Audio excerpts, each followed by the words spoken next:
Hello guys, welcome back to my new video. আমি বর্তমান আছি কাজের সাইডে। কাজের জন্য সাইডে এসে পড়ছি। আর এখন বাজে 12টা 40 বাজে। খানা খাওয়ার টাইম দিছিল, মনে করেন যে 12টা থেকে 1টা তৈরি 1 ঘন্টা খানা খাওয়ার টাইম। 1 ঘন্টা খানা খাওয়ার টাইম। আমার খানা দানা শেষ, খানা বানা খাইছি। খাওয়ার পরে হালকা পাতলা রেস্ট করছি।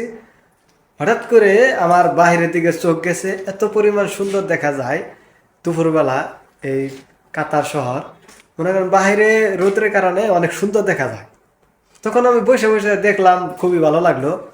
আর দুপুর টাইম তো, আর আমি বর্তমানে আছি 40 তলার মধ্যে। 40 তলার উপরে থেকে আরো সুন্দর দেখা যায়। মনে করেন 40 তলা থেকে আরো উপরে যাবেন, আরো সুন্দর দেখা যাবে। কাতার এইরকম, মনে করেন সাগর, চতুর্দিকে সাগর, সাইডে বিল্ডিং, বড় বড় বিল্ডিং। খুবই ভালো লাগে, খুবই ভালো লাগে, বুঝছেন নি? আর আমি খাওয়ার পরে মানে বসে বসে মেলাক্ষণ তাকে তাকে দেখছি যে কত সুন্দর দেখা যায় একটা জিনিস। চতুর সাইডে বিল্ডিং, এই কারণে আরো বেশি সুন্দর দেখা যায়। আমি আপনাদের দেখাই, আপনারা দেখেন, দেখার পরে বলবেন যে কিরকম দেখা যায়। আপনারা দেখতে থাকেন কত সুন্দর বাহিরের দৃশ্য। আর এত সুন্দর দেখা গেছে বলার বাহিরে।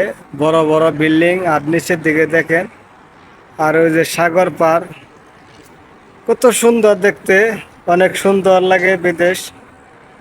আসলে এই দেখতে, উপর থেকে দেখতে অনেক সুন্দর। চতুর সাইডে দেখেন কত সুন্দর দেখতে, কত সুন্দর। মনে হয় যে ইউরোপের মধ্যে আছে। ইউরোপ ইউরোপ বাবা হে, মনে করেন যে দুপুর তাহলে তো আপনারা দেখলেনি কিরকম সুন্দর দেখা গেছে। কিন্তু আমি তো বর্তমানে আছি উপরে, উপরে থেকে আরো বেশি সুন্দর লাগতেছে এই রোদের কারণে। বাইরে যে একটা দৃশ্য বলার বাইরে। আপনি যদি এই বিকাল টাইমে একটু বাইরে বেরোন, কাতারের দিকে, সাগরের দিক দিয়ে ঘোরাঘুরি করেন, তাহলে মনটা একবার ফ্রেশ হয়ে যাবো। মনে করেন যে বিকাল টাইমে হালকা করে বেরোলে কর্নেশ্বর আছে, অনেক জায়গা আছে নদীর পাড়ে, ওই দিক দিয়ে হাঁটাহাঁটি করলে বাধায় মনে করেন যে মনটা একবার ফ্রেশ হয়ে যায়। এত সুন্দর পরিবেশ, এত সুন্দর মনোরম পরিবেশ বলার বাহিরে। আপনারা মনে করেন যে এখন তো দুপুর, দুপুরের কারণে একটু উপরে থেকে সুন্দর দেখা গেছে। বিকাল টাইম হইলে বাধায় আরো সুন্দর লাগে। বাইরের দিকে, সাগরের দিকে, ওই দিকে খুব ভালো লাগে। তাই বলি যে আগে দেশে থাকতে, বুঝছেন, আগে দেশে থাকতে বিদেশে যখন টিকটকে দেখতাম যে বড় বড় বিল্ডিং, বড় বড় সাগর, নদী, এগুলো দেখতাম, আমরা মনে করতাম যে হয়তো বা বানানো, হয়তো বা এডিট করা এগুলো। না, এর বাস্তবে এনে এখন দেখতাছি যে এগুলো বাস্তব, সব বাস্তব। মনে মনে ভাবতাম যে এত বড় বিল্ডিং কোনো দিন হয়। এখন এনে দেখতাছি যে বাস্তবে এইগুলো হইতেছে, বাস্তব। ঠিক এনে আমি অবাক হয়ে গেছি গায়ে। যখন আমি নতুন নতুন আইছি, 2023 সালে আইছিলাম, নদীর পাড় দিয়ে ঘুরছি, বড় বড় বিল্ডিং দেখছি, আমি অবাক হয়ে গেছি। আমি কই যে দেশে থাকতে এরকম করে দেখছি, আর ভাবছি যে এটা হয়তো বা বানানো, আর আজকে চোখের সামনে দেয়া জিনিস। খুবই ভালো লাগছে।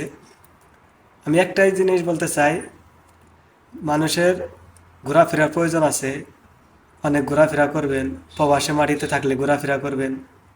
আর সকলেই আমার যদি এই পেজে নতুন হয়ে থাকেন, হয়তো বা কেউ আছেন আমার পেজে নতুন হয়ে থাকলে একটা সাবস্ক্রাইবার করে রাখবেন। আর প্রবাসী ভাইদের জন্য সাপোর্ট করবেন, যাতে আমরা কাজের পাশাপাশি ভিডিও করতে পারি, আপনাদের কাছে কিছু দেখাইতে পারি। আমাদের জন্য বেশি বেশি দোয়া করবেন। ধন্যবাদ।